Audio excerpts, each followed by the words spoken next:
എന്താ ഇത് 525 രൂപ 50 പൈസയോ? You mean 525.50?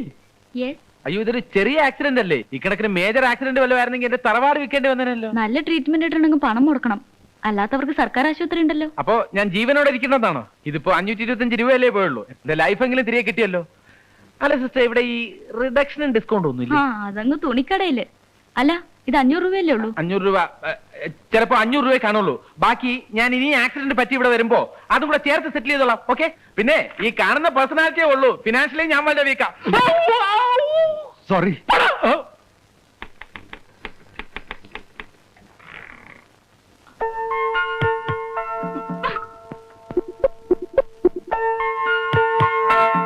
അയ്യോ, ഇത് എന്ത് പറ്റി ചേട്ടാ? ഇങ്ങോട്ട് വരുന്ന വഴിക്ക് ട്രാൻസ്പോർട്ട് ബസ്സിന് കുറുക്കേ ചാടിയ ഒരു പയ്യന്റെ ജീവൻ രക്ഷിക്കുന്നതിനിടയിൽ പറ്റിയതാ. ഇതൊന്നും സാരമില്ല. ആ പിഞ്ചു ബാലൻ ഒരു പരിക്ക് പോലും ഏൽക്കാതെ രക്ഷപ്പെട്ടല്ലോ. അയ്യോ, എന്നിട്ടെന്താ എന്നെ അറിയിക്കാഞ്ഞത്? അത് പിന്നെ വെറുതെ അറിയിച്ചിട്ട് ലതയ്ക്ക് എന്തിനാ വിഷമം ഉണ്ടാക്കുന്നത്? പിന്നെ ECG, എക്സ്റേ, സ്കാനിങ് ഇതൊക്കെ നടത്തുന്നതിന് ഒരു 500 റുപ്പീസിന്റെ ആവശ്യമുണ്ട്. അതിങ്ങനെ എന്റെ കയ്യിലിപ്പോ ഇല്ലല്ലോ ചേട്ടാ. ഇനി അടുത്ത 1-ാം തീയതി അല്ലേ ശമ്പളം കിട്ടൂ. അതിനെന്താ, ഇവരോട് ആരോടെങ്കിലും കടം വാങ്ങിച്ചാൽ മതി, ഞങ്ങൾ പിരിച്ചു തരാം. അതൊന്നും വേണ്ട. ചേട്ടൻ ഇങ്ങോട്ടൊന്നും വന്നോ? ഞാനോ? അല്ല, ഈ ചേട്ടൻ. ഒരു മിനിറ്റ്. പിഞ്ചു ബാലന്മാരെ മരണവക്ത്രത്തിൽ നിന്ന് രക്ഷിക്കുന്നത് എന്റെ ഒരു വിനോദാണ്. ചേട്ടന് തോന്നുന്നുണ്ടോ ആക്സിഡന്റ് പറ്റിയതാണെന്ന്? പിന്നെ ഞാൻ ആരോടും പറയാത്തതാ. ഈയിടെയായിട്ട് ഉണ്ണിയേട്ടന് മദ്യപാനം കുറച്ച് കൂടുതലാ. ബോട്ടിൽ വാങ്ങാൻ കാശിനാ ബാൻഡേജും കെട്ടി വന്നിരിക്കുന്നത്. സംശയം ഉണ്ടെങ്കിൽ ചേട്ടൻ പതുക്കെ ചെന്ന് ആ കൈ ഒന്ന് പിടിച്ച് തിരിച്ചു നോക്കിയേ. അത് പിന്നെ ഞാനല്ലേ പറയുന്നത്. ചെല്ല്. NCC-യിലും ഉണ്ടായിരുന്നു, സ്കൗട്ടിലും ഉണ്ടായിരുന്നു. അപ്പോഴേ എന്തൊക്കെയുണ്ട് വിശേഷം? എന്ത് വിശേഷം ചേട്ടാ? എന്തെങ്കിലുമൊക്കെ നല്ല കാര്യം ചെയ്ത് ജീവിതം ഇങ്ങനെ തള്ളി നീക്കുന്നു. അല്ല എന്താ? എന്താ ഇത്? അല്പം മനുഷ്യത്വം വേണ്ടേ? ഒന്നും പറയണ്ട. അങ്ങോട്ട് പോവാനല്ലേ പറഞ്ഞത്? അങ്ങോട്ട് പോവാൻ. ചേട്ടന് വേദനിച്ചോ? ഒന്നിങ്ങോട്ട് വന്നേ. ഇപ്പം കണ്ടല്ലോ, ഇനി എന്നെ ശല്യം ചെയ്യാൻ വന്ന ഇതൊക്കെയാവും ഫലം. സമ്മതിച്ചു, നീ വലിയ സാമർത്ഥ്യക്കാരി തന്നെ. പക്ഷെ ഒന്നോർത്തോ, അല്പം കൂടി സൂക്ഷിച്ചില്ലെങ്കിൽ പാര അങ്ങോട്ടും വരും. ഞാൻ പറഞ്ഞ കാശിന്റെ കാര്യം എന്തായി? 1-ാം തീയതിക്ക് മുമ്പ് ഒരു പൈസ പോലും കിട്ടുമെന്ന് പ്രതീക്ഷിച്ച് നിങ്ങൾ ഇവിടെ നിൽക്കണ്ട. ഇനി ഉള്ള കാര്യം പറയാമല്ലോ. ഞാനൊരു കുടിയിറക്ക് ഭീഷണിയില്ല. കൊടുത്തു തീർക്കാനുള്ള വാടക കുടിശ്ശിക എത്രയും പെട്ടെന്ന് കൊടുത്തില്ലെങ്കിൽ ലോഡ്ജിൽ നിന്ന് ഇറക്കി വിടുമെന്നാ ഓണർ പറഞ്ഞിരിക്കുന്നത്. അതിന് ഞാനെന്ത് വേണം? എന്റെ കൂടെ താമസിപ്പിക്കണോ? അയ്യോ, അതൊക്കെ ബുദ്ധിമുട്ടാവില്ലേ? അയ്യടാ, അങ്ങോട്ട് പോന്നേരെ പെട്ടിയും കിടക്കിയിട്ട്. അവിടെ നല്ല 1-ാം തരം ചൂലുണ്ട്. വെറുതെ എന്നെ വാശി പിടിപ്പിക്കരുത്. വാശി പിടിപ്പിച്ച കൂടുതൽ വരട്ടല്ലേ? വരട്ടിയാൽ നമുക്ക് കാണാം. കാണാം.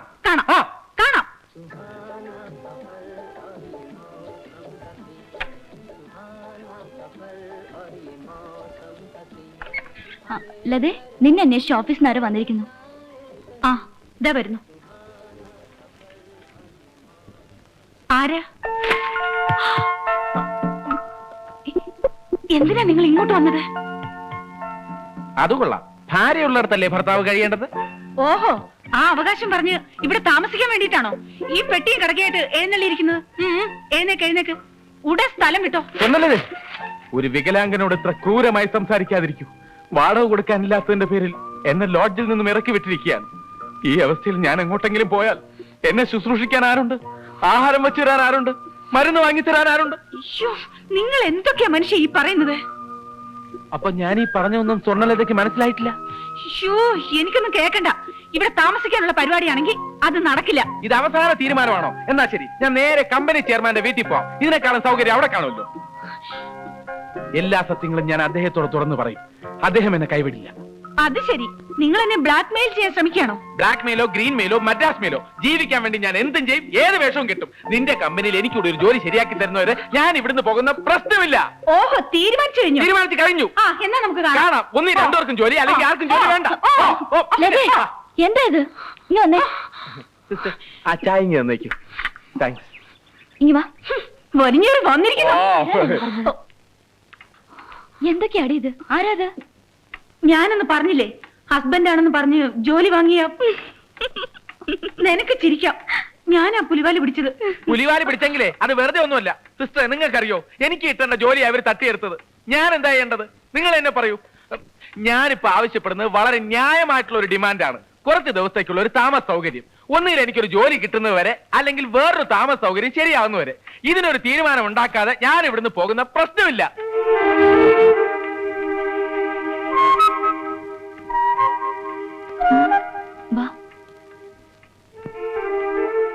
ഇനി എന്ത് ചെയ്യൂടെ? എനിക്കൊരു പിടിയും കിട്ടുന്നില്ല. ഇപ്പൊ അയാൾ ഇവിടുന്ന് പറഞ്ഞു വിട്ടാ നിന്റെ ജോലി പോക്കാം. തൽക്കാലം നമ്മൾ അയാളെ സഹിച്ചേ പറ്റൂ. വിശ്വട്ടിനൊന്ന് വന്നാ എന്തെങ്കിലും ഒരു ജോലി ഇയാൾക്ക് ശരിയാക്കി കൊടുക്കാം. അതുവരെ ഇവിടെ എങ്ങാനും കഴിഞ്ഞോട്ടെ. ഇവിടെയോ? ആ വരാന്തയിലുള്ള മുറി വെറുതെ ഒഴിഞ്ഞു കിടക്കല്ലേ. നമുക്ക് വേറെ ശല്യമൊന്നുമില്ലല്ലോ. അത് വേണോ? അതേ ഉള്ളു മാർഗം. വാ.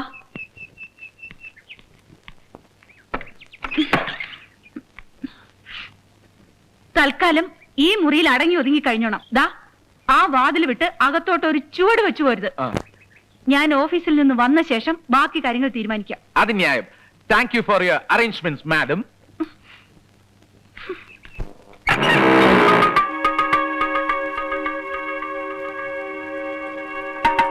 എവിടെയവൻ? വിശ്വനാഥൻ. വിശ്വേട്ടൻ ഇവിടെ ഇല്ല. കാശിന്റെ എന്തോ ആവശ്യത്തിന് വേണ്ടി പോയിരിക്കുക. 3-4 ദിവസം കഴിഞ്ഞേ വരൂ. എനിക്കിനി അവധി കേൾക്കാനൊന്നും പറ്റുകയില്ല. മനസ്സിലായോ? വാങ്ങിച്ച കാശ് ചോദിക്കാൻ ആണുങ്ങൾ വരുമ്പോ അവധി പറയാൻ ഭാര്യ ഒരുക്കി നിർത്തിയാൽ മിണ്ടാതെ അങ്ങ് പോകുന്ന അവന്റെ വിചാരം. അവറാച്ചിന് കിട്ടുകയില്ല. നീ കണ്ണുരുട്ടി കാണിച്ചെന്ന് വിചാരിച്ച അവറാച്ചം പേടിക്കല. കാശ് എണ്ണി വാങ്ങിക്കുമ്പോ ഓർക്കണമായിരുന്നു. സാറേ, സ്ത്രീകളോട് അല്പം കൂടെ മര്യാദയ്ക്ക് സംസാരിക്കണം. അയ്യോ, ഇയാൾ ആരാ? ഞാൻ ആര് വേണോ ആയിക്കോട്ടെ. കാശിന്റെ പ്രശ്നം തന്നാ തീരുന്നേ ഉള്ളൂ. പക്ഷെ പുറത്തു വിടുന്ന വാക്ക് പിന്നെ തിരിച്ചെടുക്കാൻ പറ്റില്ല. എന്നാ നീ ഇതിൽ ഇടപെടണ്ട. എടാ മോനിച്ച, നീ ഇവിടെ ഒരു കുത്തിയിലേടാ. അവൻ എന്നാ വരുന്നെന്ന് വെച്ചാ പണവും മാറ്റോണ്ട് വന്നാ മതി. കാവലിരിക്കാൻ തൽക്കാലം ഒരു പട്ടിയുടെ ആവശ്യം ഇവിടെ ഇല്ല. ഏതാ? അത് എന്റെ ബ്രദറാ.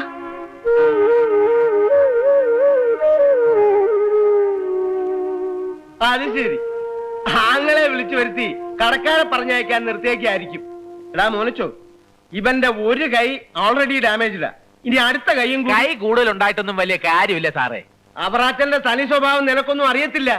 അളിയൻ വരുമ്പോ പറഞ്ഞേരെ, ഫ്ലാറ്റ് പണിയാൻ അങ്ങോട്ട് ചെല്ലുമ്പോഴേ സ്ഥലം വേറെ ആണുങ്ങളുടെ പേരിലായിരിക്കുന്നു. വാ മോനിച്ച. എന്താ സിസ്റ്റർ? ആരാ ഇയാൾ? എന്താ പ്രശ്നം?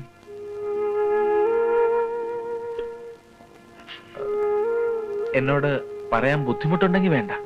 അങ്ങനെയൊന്നുമില്ല.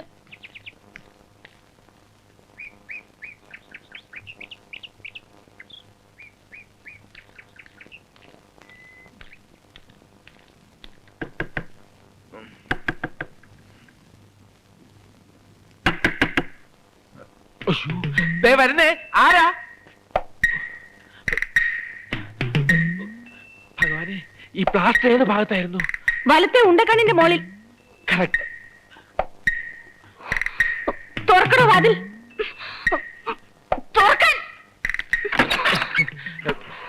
എല്ലാം ക്യൂറായി. പക്ഷെ ഇനിയും കൈ ഒടിയായിരിക്കാൻ 6 മാസത്തേക്ക് സമയം കിട്ടുമ്പോഴൊക്കെ കൈ ഇങ്ങനെ ചുറ്റിക്കൊണ്ടിരിക്കണമെന്നാണ് ഡോക്ടർ പറഞ്ഞത്. 6 മാസത്തേക്കല്ല, ആജീവനാന്തം ബാൻഡേജ് കെട്ടേണ്ട അവസ്ഥയിലാക്കി തരാൻ തന്നെ ഞാൻ. മിസ്റ്റർ, താൻ എന്താ കരുതിയേ? തന്റെ ഭീഷണിയെ പേടിച്ച ഇവിടെ താമസിപ്പിക്കാൻ സമ്മതിച്ചെന്നാണോ? ഇന്ദു പറഞ്ഞോണ്ട് മാത്ര അവളൊരു പാവായിപ്പോയി. ജോലി കിട്ടാൻ വേണ്ടി ഞാനൊരു കള്ളം പറഞ്ഞു. തെറ്റ് തന്നെ, സമ്മതിച്ചു. അതിന്റെ പേരിൽ എന്നെ ഇങ്ങനെ വേട്ടയാടാൻ നടക്കുന്നത് കഷ്ടമാണ്. ഞാനിപ്പോ എന്താ ചെയ്യണ്ടേ? ദയവ് ചെയ്ത് നിങ്ങൾ ഇവിടെ നിന്നൊന്ന് പോയി തരണം, എങ്ങോട്ടെങ്കിലും. കൊള്ളാം, അഭിനയം കലക്കി. അതെ, അല്പമെങ്കിലും സംസ്കാരമുള്ള ഒരു പെണ്ണും നടത്താത്ത നാടകം കളിച്ച കമ്പനി ചെയർമാനെ പോലും പറ്റിച്ച് നീ ജോലി തട്ടിയെടുത്തത്. ഇതൊക്കെ കണ്ട് മയങ്ങി ഞാൻ പിന്തിരിയാൻ പോകുന്നില്ല. അതൊക്കെ പോട്ടെ, എനിക്കൊരു 100 മണീസ് വേണം, വളരെ അത്യാവശ്യം. 100 മണീസോ? എന്റെ കയ്യിൽ ഒരു ചില്ലി കാശ് പോലും ഇല്ല. ഞാൻ പെടുന്ന പാട് എനിക്കറിയാം. പുതിയ ഡ്രസ്സും വാച്ചും ഒക്കെ വാങ്ങിച്ചിട്ടുണ്ടല്ലോ, അതിനെവിടുന്ന കാശ്? അതെ, ഞാൻ കഷ്ടപ്പെട്ടുണ്ടാക്കിയതാ. എന്റെ കാശ് കൊണ്ട് ഞാൻ വാച്ചും വാങ്ങിക്കും, മറ്റു പലതും വാങ്ങിക്കും. താനാരാ ചോദിക്കാൻ?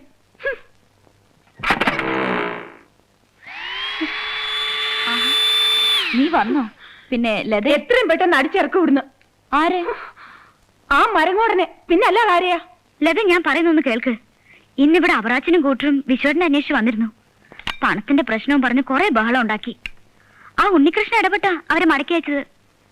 എനിക്ക് തോന്നുന്നത് അയാൾ ഒരു പാവാന്നാ. നിനക്ക് കാണുന്നവരൊക്കെ പാവാ. ഇതൊക്കെ അവന്റെ നമ്പറാ. ശരിയാവില്ല. വിശ്വം പോലും ഇല്ലാത്ത ഈ അവസ്ഥയിൽ അയാളെ ഇവിടെ താമസിപ്പിക്കാന്നൊക്കെ പറഞ്ഞാൽ വലിയ തെറ്റാത്. ഒരു കാര്യം ഞാൻ തീരുമാനിച്ചു കഴിഞ്ഞു. ചെയർമാൻ ആളൊരു ശുദ്ധനാ. എല്ലാ സത്യങ്ങളും ഞാൻ അദ്ദേഹത്തോട് തുറന്നു പറയും. എന്നിട്ട് നേരെ പോലീസ് സ്റ്റേഷനിൽ ചെന്ന് ഒരു കള്ള പെറ്റീഷൻ കൊടുത്ത് അവരവനെ ഇടിച്ച് ചമ്മന്തിയാക്കിക്കൊള്ളും. എന്താലേ എന്ത് പണിയാ ഈ കാണിച്ചേ? ആ ഭാർഗവി ചേച്ചി നമ്മുടെ വീട്ടിൽ ഒന്ന് കുത്തിയിരിക്കുക. അതെന്തിനാ? എന്താ? എന്തിനാണ് അവരുടെ വാച്ചൊക്കെ വാങ്ങിച്ച് കെട്ടിക്കൊണ്ടുവരാൻ പോയത്? അത് ലതയുടെ വാച്ച് ഇന്ന് എന്നെ റിപ്പയർ ചെയ്ത് കിട്ടും. ഞാൻ പ്രത്യേകം പറഞ്ഞതല്ലേ 2-3 ദിവസത്തേക്ക് വാച്ച് ഇല്ലാതെ ഒന്ന് അഡ്ജസ്റ്റ് ചെയ്യാൻ. അതൊന്നും സാരമില്ല ചേട്ടാ. ഞാൻ വൈകുന്നേരം തന്നെ ഇത് തിരികെ കൊടുത്തേക്കാം. നല്ല കളിയായി. ഏതോ കല്യാണത്തിന് പോകാൻ വാച്ച് വേണമെന്ന് പറഞ്ഞ ഭാർഗവ ചേച്ചി വെയിറ്റ് ചെയ്തോണ്ടിരിക്കുക അവിടെ. അത് ഇവർ തന്നെ അതങ്ങ് കൊടുത്തേക്ക് മോളെ. എന്തിനാ ഈ അങ്ങനെ സാധനങ്ങൾ അങ്ങനെ പറഞ്ഞു കൊടുക്കേട്ടാ. പെറ്റീഷൻ കൊടുത്ത പോലീസിനെ കൊണ്ട് ഇടിപ്പിക്കും അല്ലേ? നീ ഒരു ഗോൾ അടിച്ചാൽ ഞാൻ 10 അങ്ങോട്ട് അടിക്കും. വൈകുന്നേരം ഞാൻ വീട്ടിൽ വന്നോട്ടെ, കാണിച്ചു തരാം. പിന്നെന്താ, ലഡ്ഡുവോ ബോളിയോ എന്ത് വേണോ വാങ്ങിച്ചു തരാം. ഇതാണോ ഇത്ര വലിയൊരു ഇഷ്യൂ? ഈ ലതയുടെ കാര്യം കൊണ്ട് ഞാൻ തോറ്റു.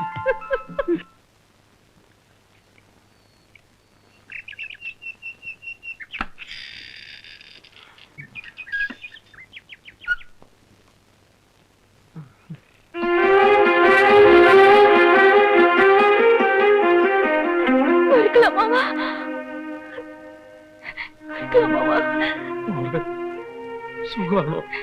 ഇപ്പോഴെങ്കിലും ഇങ്ങോട്ട് വരാൻ തോന്നിയല്ലോ. ആഗ്രഹമില്ലഞ്ഞിട്ടാണോ കുട്ടിയെ?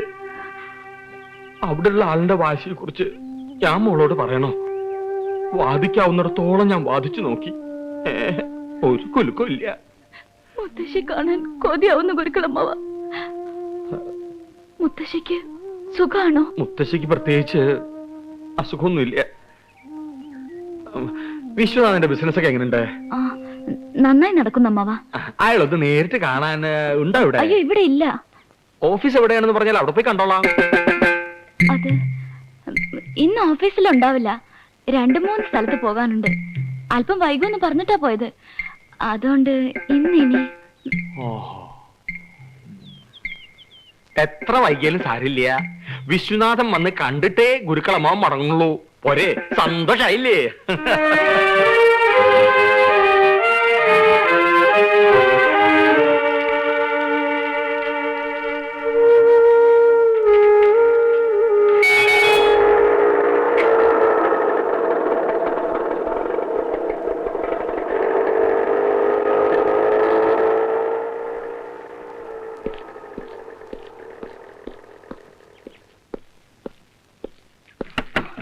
ഉണ്ണി, എന്താ സിസ്റ്റർ മുഖത്തൊരു ടെൻഷൻ? പതുക്കെ. നാട്ടിൽ നിന്ന് ഗുരുക്കളമ്മാവ് വന്നിട്ടുണ്ട്. വിശ്വേട്ടനെ കണ്ടിട്ടേ മടങ്ങൂന്ന് വാശി പിടിച്ച് നിൽക്കുക. വിശ്വേട്ടന്റെ ബിസിനസ് പ്രശ്നങ്ങളെ കുറിച്ച് അമ്മാവൻ അറിഞ്ഞാ അത് പിന്നെ മുത്തശ്ശി അറിയും. ആകെ കുറച്ചിലാവും. എന്താ ചെയ്യേണ്ടതെന്ന് ഒരു പിടിയും കിട്ടുന്നില്ല. ഉണ്ണി ഒരു ഉപകാരം ചെയ്യോ? പറയൂ സിസ്റ്റർ. ലതയുടെ ഓഫീസിൽ ചെന്ന് അത്യാവശ്യമായിട്ട് അവളോട് ഇങ്ങോട്ടൊന്ന് വരാൻ പറയണം. എന്താ വേണ്ടതെന്ന് അവൾ വന്നിട്ട് തീരുമാനിക്കാം. ഞാനിപ്പോ തന്നെ പറഞ്ഞിട്ട് തരാം.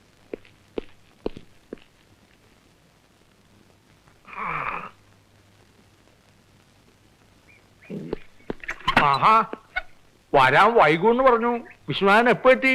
അല്ല, ഞാൻ ഒന്നും പറയണ്ട. സൂര്യനാരായണ ഗുരുക്കൾ ഇതുപോലെ പറഞ്ഞിട്ടില്ലേ? അമ്മാവൻ എന്നെ തെറ്റിദ്ധരിച്ചിരിക്കുക. നോക്കൂ, അത് മാത്രം പറയരുത്. മുത്തശ്ശിക്ക് എന്തെങ്കിലും തെറ്റിദ്ധാരണ നിങ്ങളെ കുറിച്ച് ഉണ്ടാവും. എനിക്ക് അങ്ങനൊന്നും ഇല്ല. അയ്യോ, ഞാനല്ല. അതൊക്കെ അവിടെ നിൽക്കട്ടെ. ഇങ്ങോട്ടൊന്നോളൂ. വളരെ ഗൗരവമുള്ളൊരു വാർത്തയായിട്ടാണ് ഞാൻ വന്നിരിക്കണേ. തൽക്കാലം ഇന്ദുമോള് അറിയണ്ട. മുത്തശ്ശി മരണശയ്യയില്ല. എപ്പോഴാ എന്താ സംഭവിക്കുക എന്ന് പറയാൻ പറ്റില്ല. ബന്ധുക്കൾ ഉണ്ടെങ്കിൽ അറിയിച്ചോളാനാണ് ഡോക്ടർ പറഞ്ഞിരിക്കണേ. ഈ വാർത്ത ഇന്ദുമോൾ അറിഞ്ഞാൽ അത് താങ്ങാനുള്ള ശക്തി മോൾക്ക് ഉണ്ടാവില്ല. പേരക്കുട്ടിയും ഭർത്താവിനെ അവസാനായി ഒരു നോക്ക് കണ്ടിട്ട് സന്തോഷത്തോടെ കണ്ണടയ്ക്കണമെന്നാണ് മുത്തശ്ശിക്ക്. കഷ്ടകാലത്തിന് നമ്മൾ അവിടെ എത്തുന്നതിനും എന്തെങ്കിലും സംഭവിച്ചാ പിന്നെ അവരുടെ ആത്മാവിന് ശാന്തി കിട്ടില്ല. നിങ്ങൾക്കും പിന്നെ ജീവിതകാലം മുഴുവൻ അതൊരു മനോവ്യഥയാവും. ഇനി എല്ലാം വിശ്വനാഥന്റെ കയ്യിലാ. തറവാട്ടിലെത്തണ വരെ മുത്തശ്ശിയുടെ ഗുരുതരാവസ്ഥ ഇന്ദുവൾ അറിയാൻ പാടില്ല. എന്തെങ്കിലും കള്ളം പറഞ്ഞൊപ്പിച്ചോളണം. പേടിക്കണ്ട, ഇങ്ങനൊരു കാര്യത്തിന് കള്ളം പറയണത് തെറ്റല്ല. ഞാൻ പറഞ്ഞു നോക്കാം. ആഹാ, എന്നാ ഞാൻ പോയി ഒരു കാറ് പിടിച്ചിട്ട് വരാം. വൈകിക്കണ്ട, പുറപ്പെടാൻ തയ്യാറായിക്കോളൂ.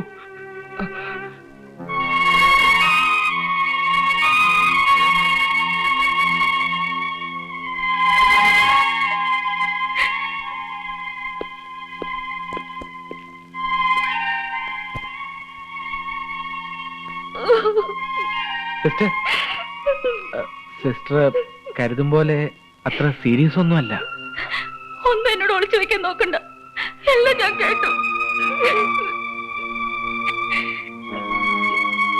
ഞാൻ വിശ്വനാഥനല്ലെന്ന് പല പ്രാവശ്യം പറയാൻ തുടങ്ങിയതാ. പക്ഷേ മുത്തശ്ശിയുടെ കാര്യം പറഞ്ഞപ്പോ പിന്നെ ഒന്നും അങ്ങോട്ട് പറയാൻ പറ്റിയില്ല. എന്തു പറ്റി പറയാമ്മ?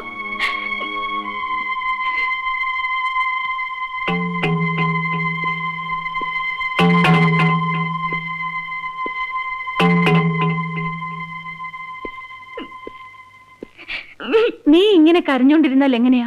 ഗുരുക്കളമ്മാവൻ ഇപ്പൊ എത്തും. ഞാൻ പിന്നെ എന്ത് ചെയ്യണമെന്ന്? ഉണ്ണിയെ വിശ്വാസനായിട്ട് കൊണ്ടുപോകാനോ? അതൊന്നും ശരിയാവില്ല.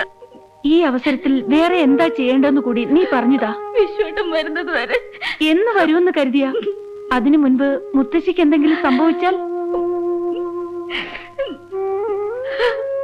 എനിക്കൊരു സമാധാനമില്ല. വിശ്വത്തിന് കാര്യം പറഞ്ഞാൽ മനസ്സിലാവുമല്ലോ. നീ ധൈര്യമായിട്ടിരിക്കുക.